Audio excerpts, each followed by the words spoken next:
Ang galing niya. Ito siguro ang ibig sabihin nila na pwedeng maramdaman ang enerhiya ng espada.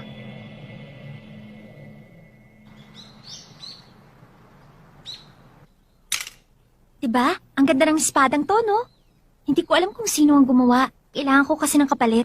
Nasira kasi yung ginawa ni Masahiko para sa akin. Wow! Bilib ako sa'yo, kaya mong hugutin ang napakahabang espada na yan ng isang hatak lang. Dali lang yun, no? Ha? Dati, sa kapatid ko ang espadang ito. Sa kapatid mo ito? Ibig sabihin, ito ang Chokto Reiki? Ah, Takayanagi, kilala mo ba ang kuya ko? Kilala mo ba siya? Ah, hindi. May mga narinig lang ako tungkol sa kanya. Ah, ganun ba? Pero okay lang bang gamitin mo yan? Ha? Bakit naman hindi? Ah, wala naman. Wala kang nararamdamang kakaiba pag hinahawakan mo yung espadang yan? Ha? Parang wala naman ah. Kumusta ang isipan mo? Katawan mo? Ano ba talagang problema, Takayanagi? Ah, wala naman. Kung wala, eh di wala. Wala namang problema eh. Sabi mo eh. Ha!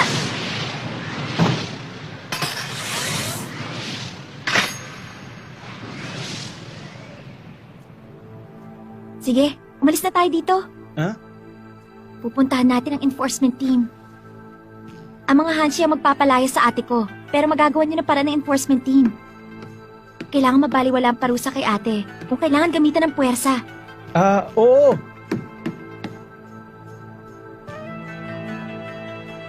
Sa oras na yun, tila walang nakakapansin. Hindi na namin pinag-uusapan. Kanya-kanya na kaming gumagawa ng paraan. Ano ba namang klaseng handwriting to? Pangit na nga nasulat, puro wrong spelling pa. Kala niyo siguro kung mauuna kayong umalis sa eskwelahan, babawiin ng parusang expulsion kay Natsume. Kayong dalawa talaga, parang hindi kayo gumagamit ang utak. Lumayas nga kayo sa harapan ko, pwede ba? Sa palagay niyo matutuwa si Natsume sa ginagawa niyo? Mag-isip muna kayo bago kayo kumilos. Sa pagkakataong ito, hindi maayos ang nangyari kung magwi-withdraw kayo. Hindi na ganun kasimple ang sitwasyong pinasok ninyo, no? Tumahimik ka nga dyan. Sa palagay mo ba may pakialam kami sa sinasabi mo, ha? Basta itong gagawin ko. Patutumbayin ko ang isa sa inyo para maging patas ang laban para sa aming dalawa ni Bob. Ano ka, nananaginip ng dilat?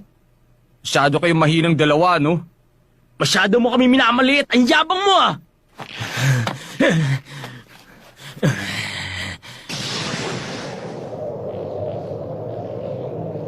Sa totoo lang, wala akong gana makipaglaban sa mga katulad mong puro pasang-awa.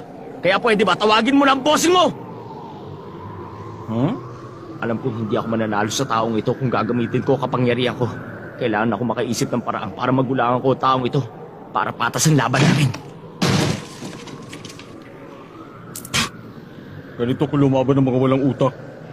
Wala kami utak, kaya ito lang alam namin paraan para lumaban. Daig niyo pa ang mga taong gubat.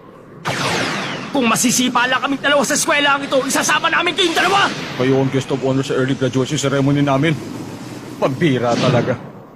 Oh!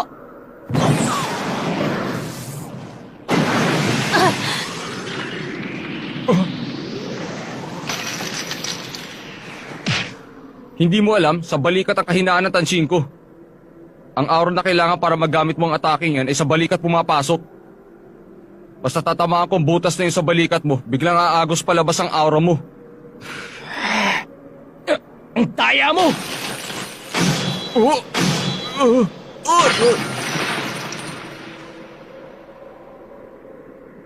Kasalanan mo yan, hindi mo kilala ang kinakalaban mo. Hindi mo ko kaya!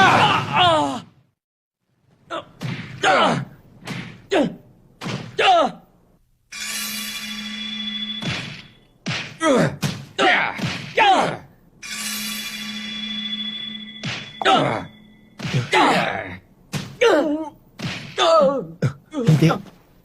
Sila yun.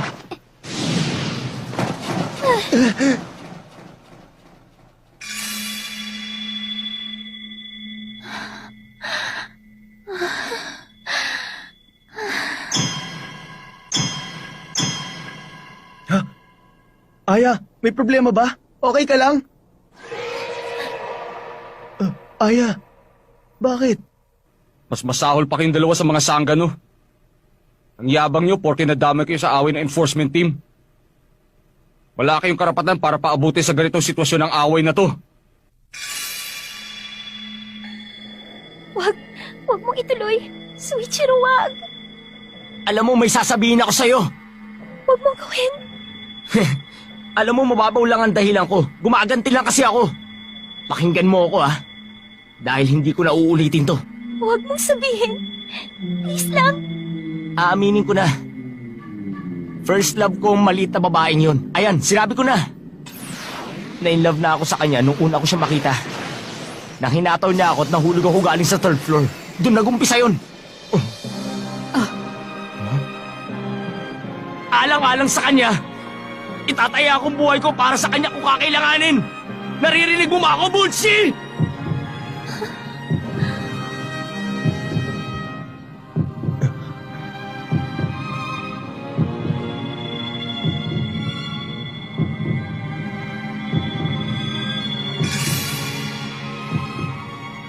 Naging na yung espada na para itong nagising muli. Nagising mula sa matagal na pagtulog. Sinasabayan nito ang tunog ng isang tumitibok na puso. Ang tumitibok na puso ni Aya.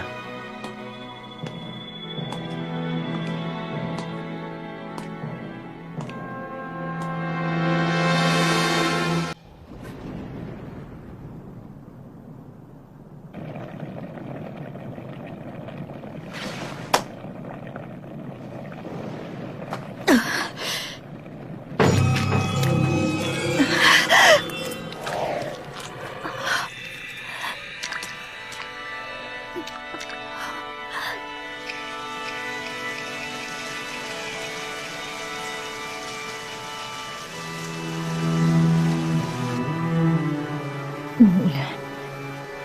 Pero maaraw pa rin. Parang dragon na nababalot sa ulan. Parang may sinasagawang ritual. Ibig sabihin, may taong bukod sa akin sa lugar na to na may malakas na kapangyarihan.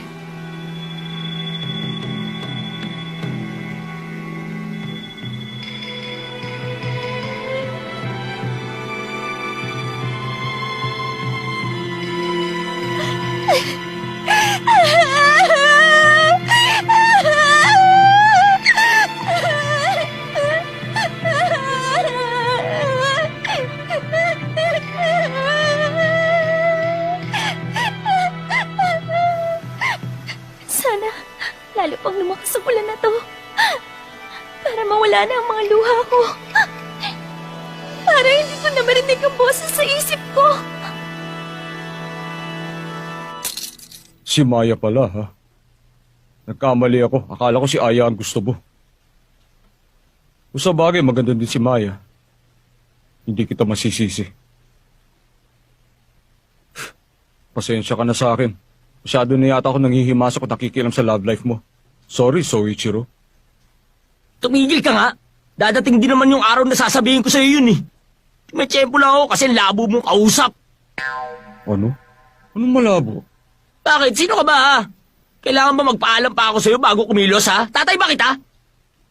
Pagpasensyaan niyo na po ako, Papa. Hindi na po maulit yon, Papa. Siguro nagkahanap ko ng away, ano? Kailan mo gusto? Kung gusto mo, mag-away na tayo ngayon eh. Tuturuan kita na para masindan. Palisan laway mo, kadiri! Tumigil na kayo dalawa dyan! Baka matunaw niyo sa higdya sa laway niyong dalawa. Tumahimik ka nga. Bakit ka ba nakikialam dito, ha? Saka bakit mo kami pinusasa ng ganito? Ang dumi ng isip mo. Kung may binabala ka, gawin mo na! O sige, eto na! Lokong to, ah! Kagat-kagat ka ng braso mo! Di ko rin bitaw to kahit anong gawin mo! Kuwawa ka naman. Daig mo pa ang aso. Kapag may nakita kang hindi mo gusto, tumatahol ka. Kapag may hindi ka gustong tao, lumilisik ang mga mata mo. Tapos anong ginagawa mo kapag dihado ka sa laban? Naduduwag ka na lang tapos tumatakbo ka. Para ka talagang aso, hindi ko akalaing tao ka eh. Tibayin mo ang kagat mo, kung hindi madudurog ang panga mo. O baka naman, ibabaon mo yung ipin mo para hindi mo mabitawan ang braso ko.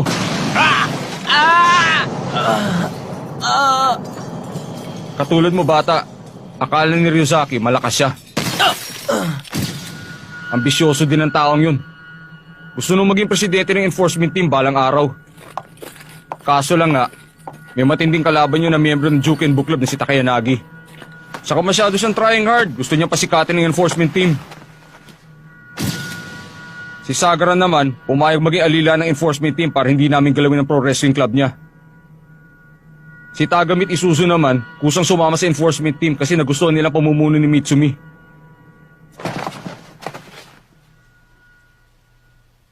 Pero pare-pareho lang sila.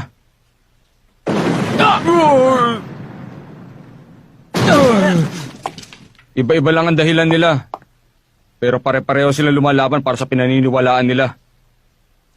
Eh kayong dalawa, nagwala lang kayo dito at nagbigay ng withdrawal notice. Hindi nyo ba naisip na makasarili kayo? Tapos kung ano-anong drama sinasabi niya na lumalaban kayo dahil may minamahal kayong babaeng first love ninyo? Ano ba kayo? Magpakalalaki nga kayo. Harapin nyo ang magiging resulta ng kalokohan ginawa nyo. Hindi yung ganyan. Hindi ba yan naman talaga ang ugali ng mga taong nagre-rebelde?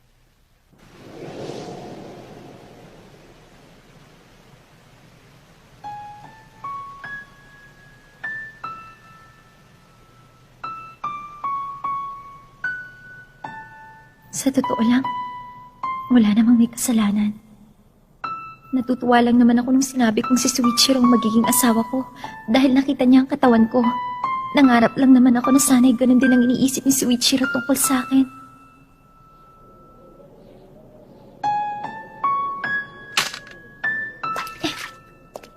Takayanagi, pasensya ka na kung pinag-alala kita ha. Ha? Sikreto na lang natin ang nangyari dito ha. I just don't want everything to fall apart. Pero Aya, Huwag ka mag-alala. Naiyak ko na, okay na ako. When I go home, I've got to be able to look at Sis with a smile. Aya? Takayanagi, nakita mo si Aya? Master, bakit ka nandito? Meron kasing nagsabi sa akin, umakyat daw si Aya dito. Kasi, paano ba? Bakit ba? Aya!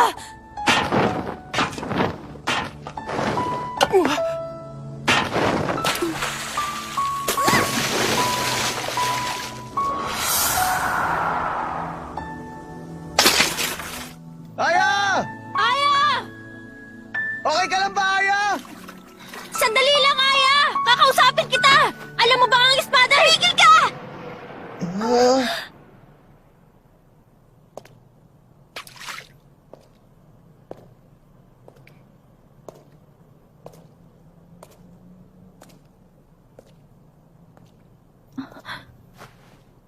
Ano bang nangyari? Takayanagi. Ha?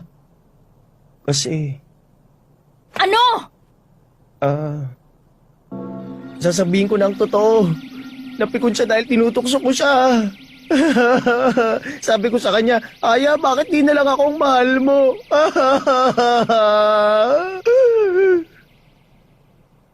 Malas talaga. Kahit kailan, ako ang walang kaswerte-swerte.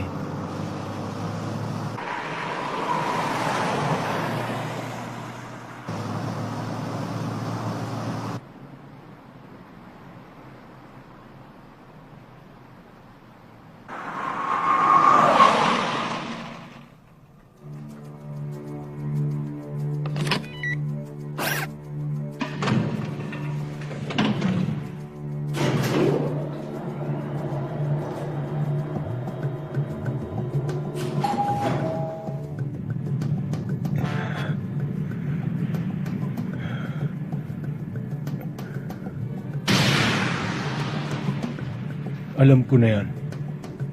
Sumugod ang dalawang freshmen sa headquarters ng enforcement team.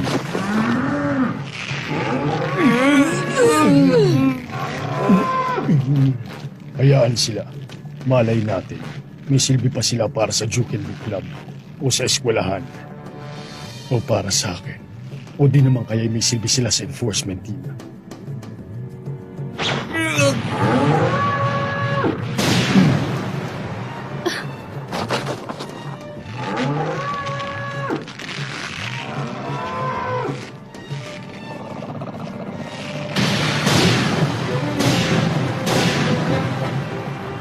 Hayaan niyo sila para makasali ang dalawang yun sa preliminary matches.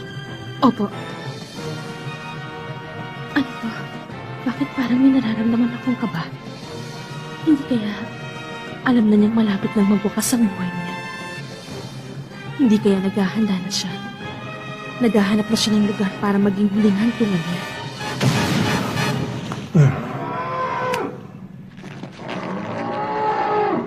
Sa palagay ko, umabot na sa time limit itong katawan ko. Patawarin mo ako, dinamay kita sa training ko.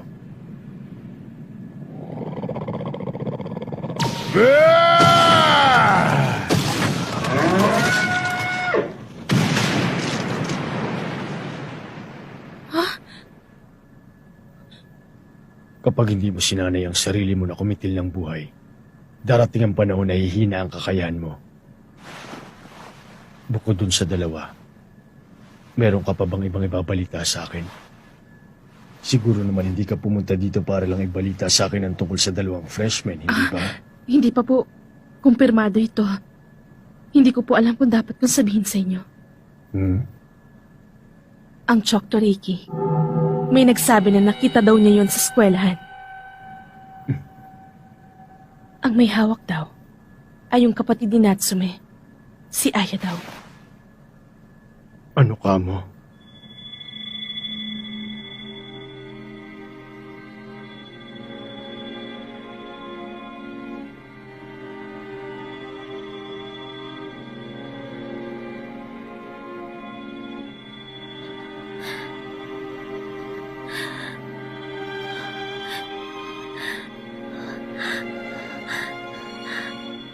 Hindi ito kasalanan ng ate ko. Hindi ito kasalanan ng ate ko. Hindi ito kasalanan ng ate ko. Hindi ito kasalanan ng ate ko. Hindi ito kasalanan ng ate ko. At lalong hindi ito kasalanan ni Suichiro. Walang nawala sa akin. Walang nawala sa akin sa nangyari nito. Baka hindi ko kayanin ito.